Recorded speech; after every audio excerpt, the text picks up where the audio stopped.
Welcome to Elevate the Game, where DFW's top leaders drop gems on success, strategy, and legacy with your hosts, Jorge Abreu and Eric Badiwala. Let's get into it. Today, I'm joined by Matthew Snowden, who helps construction and real estate companies increase their surety bonding capacity and manage risk with smarter strategies.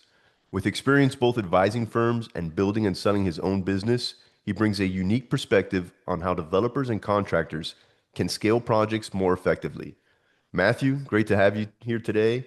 Um, if you can give us a quick snapshot of your business and what you do and kind of how you got there. Thanks, Jorge. I'm honored to be here. I'm in the surety business, which is a niche within the insurance business. We actually don't sell insurance. We sell a promise that we co-sign on your behalf to complete some obligation that you've made contractually. And unlike insurance, when there's a claim, bond claims actually get repaid by our client. So the simple way I put it is I protect my client's client from my client. Do some mental gymnastics with that. I Nice, have a nice. finance background, spent my whole career in financial services, and got into this business on purpose about 12 years ago. And during the course of that time, had the opportunity to build and sell my own firm. And I lead a growing surety practice here at the Mahoney Group. So it is not insurance. So nobody comes to you for insurance. It's literally just for the surety bonds. Is that accurate? As funny as that sounds, so we are an insurance brokerage. Hmm. Surety bonds are sold by and through the insurance channel. They're underwritten by insurance companies, many of whom you've heard of. They're issued by folks like me with an insurance license. We have a construction practice group that does nothing but insurance for contractors. We have a real estate practice group that does incredible things for folks with real estate portfolios. Those insurance colleagues of mine are who I send insurance clients to when they come my way. And conversely, when they have an insurance client that needs a surety bond, I'm the man for the job.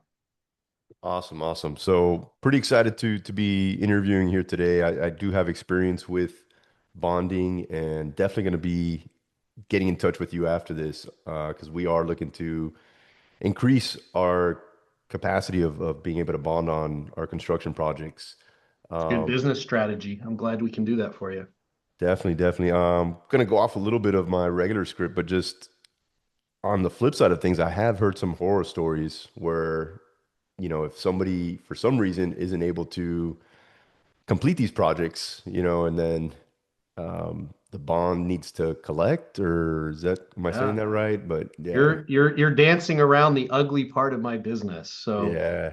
to start, the really important thing to understand is surety bonds are a financial guarantee or a guarantee of some kind. And in the simplest form, thinking about payment performance bonds, like when somebody paves a road for the government, the payment bond says that they're going to pay all the subs and suppliers as agreed so that there are no liens on the project. The performance bond says that they're going to do the job on time, on budget, per the plans and specs. And many times there's also a warranty component that's bonded as well.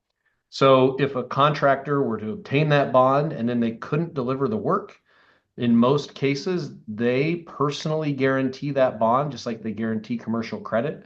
So they've made a personal pledge to repay the loss, and it is down to, in many cases, their wife's wedding ring is on the line, is the Mhm. simplest way for me to put it.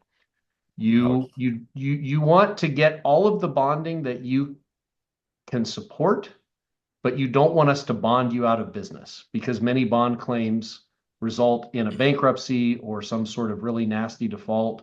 Attorneys get involved, and our job is to underwrite to a $0 loss. So different than insurance, where claims are expected, just like your bank underwrites a loan with the expectation that they're not going to have a loss, we have to underwrite surety with the expectation that there will be no loss.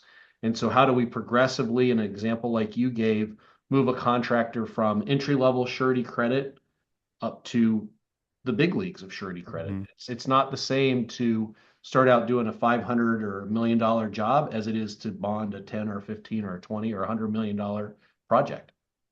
Got it. Got it. Makes sense. So I do know there's definitely some competition in this space. What would you say sets you apart from that competition? I've got some great competitors, and it's a wonderful business full of true professionals. And in the beauty of our business is it is really, really relationship driven. And so what does that mean? It means that Jorge knows that when he calls Matt, Matt's going to be responsive to his need. And that works really well until it doesn't. And so where we come in and we offer a different approach is we're much more proactive. We're looking out 3, 5, 10 years and understanding your business and where you want to go, which is always changing, by the way. But we want to be anticipating where you're going so that we're doing the work today so that in 5 years, you don't have the very predictable problem of outgrowing your bonding program. So as your financials and your resume grow, we're going to be able to naturally increase your bonding capacity.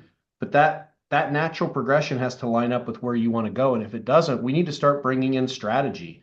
What's your succession plan? How are we going to capitalize the company?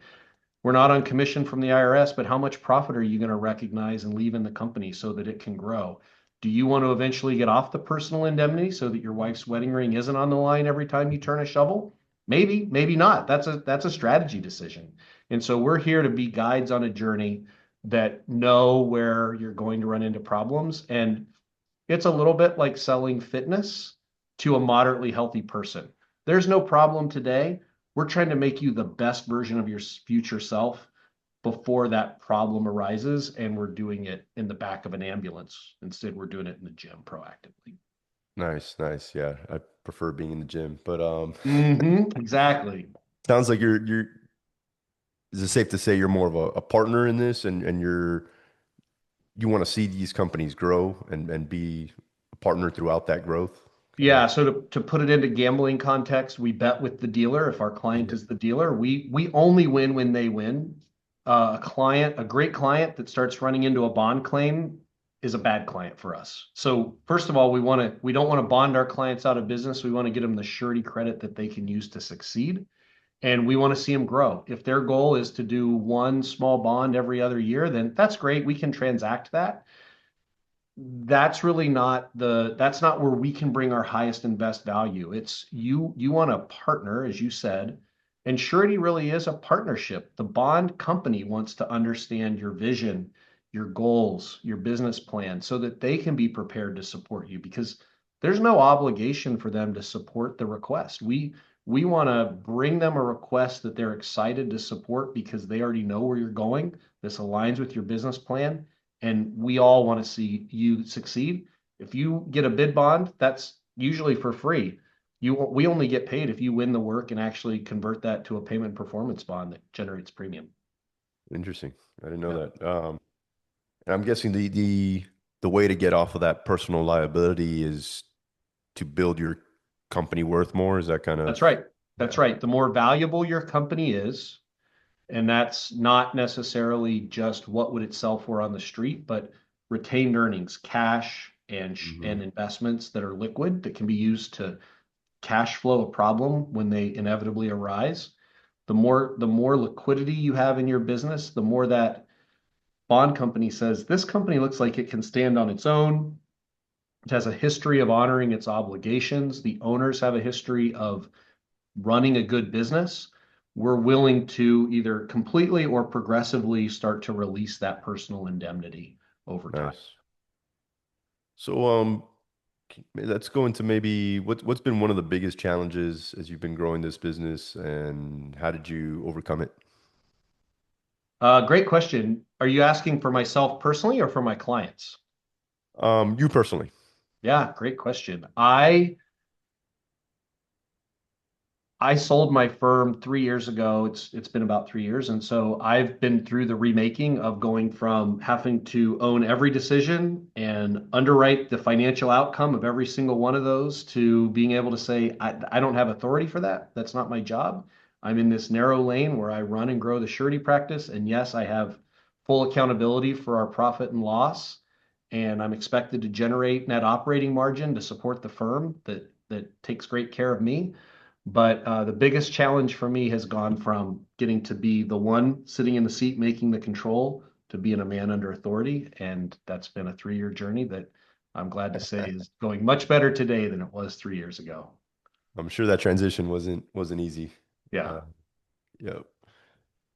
All right. Well, it sounds like things are going pretty well for you in the business, and you've had an exit, and now you're, helping grow this other business, right? A lot of professional and business owners kind of look towards the future and how do we get away from our active income, or at least increase with some more passive income? Are there anything on that end that you're doing, whether it's, through real estate, stocks, or whatever it is? But Yeah, I'm kind of a contrarian. I believe that intentional concentration can be an incredible wealth builder, no different than starting, growing, and selling your own firm. So I'm pretty committed to we at the Mahoney Group. It's a 110-year-old firm. We're 100% internally held. So about half the company is owned by the ESOP. There's nothing I can do except for earn a W-2 that has a mathematical IRS-driven formula that converts to wealth accumulation there. But the other half of the firm are owned in directly by active members of the firm. And when you leave, you have to sell your firm or sell your shares of the firm. And so I am actively investing in our available shares as they come up here at the Mahoney Group. And we're in a really neat business. And insurance is it produces incredible cash flow, and we're able to take distributions off of the profits after we pay the income tax of the firm. And so for me and my family, it's really been we had one exit, and we're now committed to the Mahoney Group is not going to sell externally. We're going to continue to perpetuate internally, but I'm committed to being a meaningful part of that capital stack. nice, nice. So not just getting your active income, but also Correct. getting from those shares. Correct. Yeah, we're able to have growth and distribution, which is not the case in every No, company. no, that's definitely a good thing to have there. It's wonderful. So as we're kind of heading towards the end here and wrapping up the Pardon me. interview, what exciting plans or initiatives do you have in the works in the next 6 to 12 months? Professionally, Either or, professional or personal. we're going through a really cool transition here at the Mahoney Group. We're a pretty big firm, but we have been, I'm going to say, under the radar in the part of the business that I enjoy. So our construction practice and our real estate practice, both of whom I support, are really going up market. So we're going into larger accounts, more complex accounts, more sophisticated needs, more sophisticated sales. And so for me, this year is really a year of developing intellectual property that I can bring to our clients that brings unique value and helps push them even further up market. So my job is to bring my organization to a whole new level than it's ever been before. And it's taken everything I've got this year to get everything that's in here into systems and processes that my team and the firm can replicate over and over again for our best clients. Nice, nice. Um, okay, I guess some more detailed questions here on Bring the them. bonding. So, Yeah, um, is it just construction companies and developers that need bonding? Is that that's accurate? the biggest user. So there are things like custom bonds. If a company has imports, they may have an obligation to post an import bond. Hmm. That is very common. There are companies that have self-insured workers' compensation. They, instead of posting a letter of credit, they can get, and government entities, by the way, they can post a surety bond for that large deductible that they're responsible for. There are licensing requirements in almost every industry that can require bonds, from gaming to durable medical equipment to gate rentals at the airport, concessionaire bonds. So we see a wide variety. Every retirement plan has to have an ERISA bond. The biggest users, as a routine matter, are going to be our payment and performance bonds in the construction industry. And those are going to be primarily publicly funded projects being done on behalf of a public entity, or Yeah. private projects where the project owner or their lender need that added assurance that the bond is there to assure guarantee delivery of the project as budgeted. Now, on the real estate side, real estate developers need to pull bonds for their subdivisions. When they pull permits, they have development agreements that require them to put in streets or put back together the landscaping and the right of way, or tie the city sewer to the new development. All of those infrastructure commitments typically require, we call them subdivision bonds. Some people call them developer bonds or permit bonds. We provide those. We work with large publicly traded REITs down to the mom and pop infill developer, and publicly traded home builders, private home builders. You run the gambit within real estate. And the other thing we do that's pretty interesting, or I think it's interesting, is when a property owner acquires a new asset, they may be required by the utility company to post a bond guaranteeing their deposit. So instead of making a cash deposit and tying up that money, they can buy a utility bond from us. Yes, we have been asked to do that on some of our apartments. We haven't done it. We've just decided to pay the deposit, but it Right. was an option. Yep. Now that I've got this relationship, maybe I'll be reaching out to you to do the bond instead. It's going to be your new favorite solution. You're going to use that cash for something way more interesting than a utility deposit. Yep. Um, all right, Matthew. I think this has been great. Thank you so much for your time today and sharing some insights and tips with us. If people wanted to connect with you, what's the best way for them to do that? I'm really active on LinkedIn. I talk about bonds 5, if not 7 days a week on LinkedIn, linkedin.com/in/Matt Snowden. I'm the Matt Snowden with more letters after his name than in his name. Pretty easy to find. Probably the only guy that talks about surety as much as I do on the internet. So also a good way to find me. You can call me 480-777-0080. And you can email me as well. My information's all over LinkedIn. Yeah, and I'll make sure to put that in the comments there for the podcast. Good. Thank you. All right. Thank you, Matthew. Jorge, that was great. Thank you. Yeah. Thanks for listening to Elevate the Game. If you're a mover and shaker in DFW with game to share, apply to be a guest at elevatethegamepodcast.com/guest.